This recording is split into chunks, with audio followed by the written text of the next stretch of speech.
नमस्कार दोस्तों, self help channel में आपका स्वागत है। आज हम बात करेंगे पुरानी पेंशन हमारे माननीय मुख्यमंत्री महोदय द्वारा सरकारी कर्मचारियों के लिए ओपीएस ओल्ड पेंशन स्कीम लागू की गई है। उससे कर्मचारियों के अंदर बहुत ही हर्षोल्लास, बहुत ही उत्सव का माहौल है और हमारे माननीय मुख्यमंत्री महोदय का आभार भी व्यक्त किया है। देखिए, अभी वर्तमान में 2004 के बाद जो भी कर्मचारी लगे हैं उनको एनपीएस यानी न्यू पेंशन स्कीम दी गई है, जिसमें रिटायर्ड होने के बाद भविष्य के प्रति कोई सकारात्मक रवैया नहीं है। उसी के बारे में हम देखते हैं। आज पुरानी पेंशन सामाजिक आर्थिक सुरक्षा का कवच है। एक सरकारी कर्मचारी 30 से 35 साल की नौकरी करने के बाद सेवानिवृत्त हो जाता है और उसके पश्चात पेंशन के आधार पर अपना जीवन व्यतीत करता है। लेकिन 2004 के बाद ये सिस्टम खत्म कर दिया गया था। प्रत्येक निर्वाचित सरकार का ये कर्तव्य होता है कि वह सुनिश्चित करे कि उसके कर्मचारी सुरक्षा की भावना के साथ जीवन निर्वाह करे, ताकि वे भी सुशासन में अपना मूल्यवान योगदान दे सके। सरकारी कर्मचारियों के सामाजिक आर्थिक आधार को मजबूती प्रदान करने की दृष्टि से सेंट्रल सिविल सर्विस पेंशन नियम 1972 द्वारा लागू किया गया, जिसमें पेंशन, पारिवारिक पेंशन यानी कि व्यक्ति खुद के बाद उसकी पत्नी को पेंशन मिलती, ग्रेच्युटी मिलती है और रूपांतरित राशि कम्यूटेशन का प्रावधान है। दुर्भाग्य से इस पुरानी पेंशन प्रणाली को दिसंबर 2003 में श्री माननीय प्रधानमंत्री अटल बिहारी वाजपेयी की सरकार ने समाप्त कर दिया था। उसके बाद 1 अप्रैल 2004 से नई पेंशन प्रणाली न्यू पेंशन स्कीम लागू की गई थी। वर्तमान परिप्रेक्ष्य देखा जाए तो रूस और यूक्रेन का युद्ध चल रहा है। इसमें शेयर मार्केट औंधे मुंह गिरे हैं। इस वक्त अगर कोई कर्मचारी अगर रिटायर्ड होता है, सेवानिवृत्त होता है, तो उसका सारा पैसा शेयर मार्केट के अनुसार बिल्कुल भी आधा भी नहीं रहेगा, आधे से भी कम हो जाता है शेयर मार्केट के अनुसार। इसलिए और सेवानिवृत्त व्यक्ति अपनी जो जीवन है 60 वर्ष का, वो आसानी से नहीं जी सकता है। इसीलिए उन व्यक्तियों को सामाजिक सुरक्षा प्रदान करने के लिए हमारे मुख्यमंत्री महोदय ने ये ओपीएस ओल्ड पेंशन स्कीम लागू की गई है। नई पेंशन प्रणाली अपने वर्तमान स्वरूप में समस्याग्रस्त है तथा पूरे देश के कर्मचारी पुरानी पेंशन प्रणाली की पुनर्बहाली की मांग कर रहे हैं, क्योंकि नई पेंशन प्रणाली कर्मचारियों की वर्तमान और सेवानिवृत्ति पश्चात की आवश्यकता को पूरा नहीं कर पा रही है। राष्ट्रीय मानवाधिकार आयोग सीएजी रिपोर्ट संख्या 13/2020 तथा द्वितीय राष्ट्रीय न्यायिक वेतन आयोग ने भी नई पेंशन प्रणाली की प्रभावशीलता तथा इसके प्रति कर्मचारियों को सामाजिक आर्थिक सुरक्षा की गारंटी को लेकर सवाल उठाए गए हैं। नई पेंशन योजना के तहत कर्मचारी की गाढ़ी कमाई से एकत्रित किया गया सेवानिवृत्ति का कोष शेयर बाजार के उतार चढ़ाव के अधीन हो जाता है और शेयर बाजार में छोटी सी घटना को लेकर उथल पुथल मच जाती है। वर्तमान में यूक्रेन जैसे बड़े अंतर्राष्ट्रीय संकट के समय शेयर बाजार अब औंधे मुंह गिरता है तो कर्मचारियों की धड़कनें बढ़ जाती है और उनकी सामाजिक सुरक्षा पर जोखिम के बादल मंडराने लगते हैं। वर्तमान ये पूरे विश्व के ऊपर प्रभाव पड़ता है, केवल भारत के ऊपर ही नहीं। जब किसी कर्मचारी की सामाजिक आर्थिक सुरक्षा खतरे में पड़ जाती है तो वह पूर्ण क्षमता के साथ काम नहीं कर पाता तथा सुशासन में मनोयोग से योगदान नहीं दे सकता है। क्योंकि पेंशन फंड की राशि का शेयर मार्केट में निवेश किया जाता है, जहां हमेशा जोखिम रहता है और एनपीएस के लागू होने के 17 साल बाद भी सुरक्षा की जब कोई गारंटी न हो तो ऐसे में कर्मचारी के मन में वृद्धावस्था के समय असुरक्षा का होना स्वाभाविक है।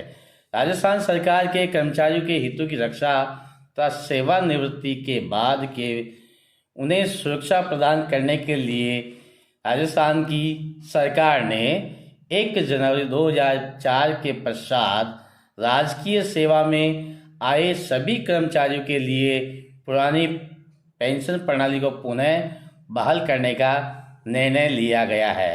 मैंने राज्य विधानसभा में 23 फरवरी 2022 को माननीय मुख्यमंत्री द्वारा अपने बजट भाषण में पुरानी पेंशन प्रणाली को अगले वित्तीय वर्ष यानी 1 अप्रैल 2022 से लागू करने की घोषणा की है। इस निर्णय का न केवल राजस्थान सरकार के बल्कि सभी राज्यों के कर्मचारियों ने स्वागत किया है। सरकारी और निजी क्षेत्र के बीच में पूर्व में मुख्य अंतर पेंशन ही था। निजी क्षेत्र में काम करने वाले कर्मचारी को पेंशन नहीं, पीपीएफ मिलता था एनपीएस की तरह, और सरकारी कर्मचारियों को ओल्ड पेंशन स्कीम यानी पेंशन मिलती थी और अपने भविष्य की बात रिटायरमेंट के साथ सुरक्षित भविष्य की आशा रखते थे। इसी अंतर को हमारे मुख्यमंत्री महोदय ने खत्म कर दिया। सरकारी नौकरियों में एक तय सीमा से अधिक वेतनमान नहीं हो सकता, परंतु पेंशन से भविष्य की सुरक्षा के कारण प्रतिभाशाली युवा सरकारी नौकरी को प्राथमिकता देते थे। ऐसा देखने में आया कि नई पेंशन प्रणाली लागू होने के बाद प्रतिभाशाली युवाओं का सरकारी नौकरी की तरफ से रुझान कम हो गया था और पुरानी पेंशन बहाली को पुनः लागू करने के निर्णय से भविष्य में अधिक संख्या में प्रतिभाशाली युवा राजकीय सेवा की तरफ आकर्षित होंगे।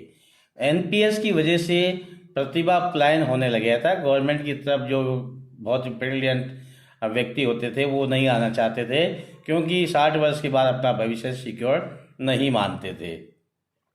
पुरानी पेंशन प्रणाली के बारे में यह कहा जाता है कि इससे सरकार पर वित्तीय भार बढ़ेगा तथा विकास और जनकल्याण के कार्य प्रभावित होंगे। यहाँ यह तथ्य समझना जरूरी है कि जब पुरानी पेंशन प्रणाली लागू थी तो उस समय भी देश ने प्रत्येक क्षेत्र में शानदार तरक्की की थी और पुरानी पेंशन प्रणाली के कारण विकास और जनकल्याण के कार्यों में कभी भी कटौती नहीं की गई है। राजस्थान सरकार ने अनेक घटकों को ध्यान में रखते हुए पुरानी पेंशन प्रणाली को पुनः बहाल किया गया।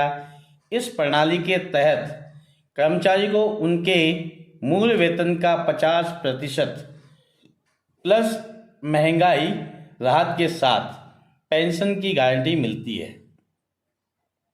सेवानिवृत्ति के समय तथा सेवाकाल के दौरान निधन की स्थिति में उस कर्मचारी और उसके परिवार को आर्थिक सहायता देने के लिए ग्रेच्युटी भी दी जाती है।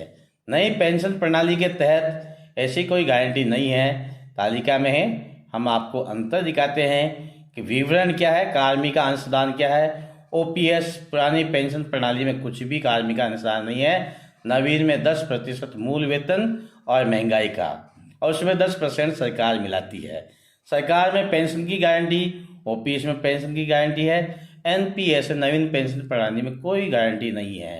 पेंशन राशि पुरानी पेंशन में अंतिम वेतन का 50% प्लस डीए आपका महंगाई भत्ता मिलता है और अंतिम वेतन से कोई संबंध नहीं। अनिश्चित जिनकी वर्तमान में 50,000 रुपये पर रिटायर्ड हो रहे हैं, सेवानिवृत्त हो रहे हैं, उनकी पेंशन एनपीएस में 1,000 से लेके 1,500 रुपये तक बनती है।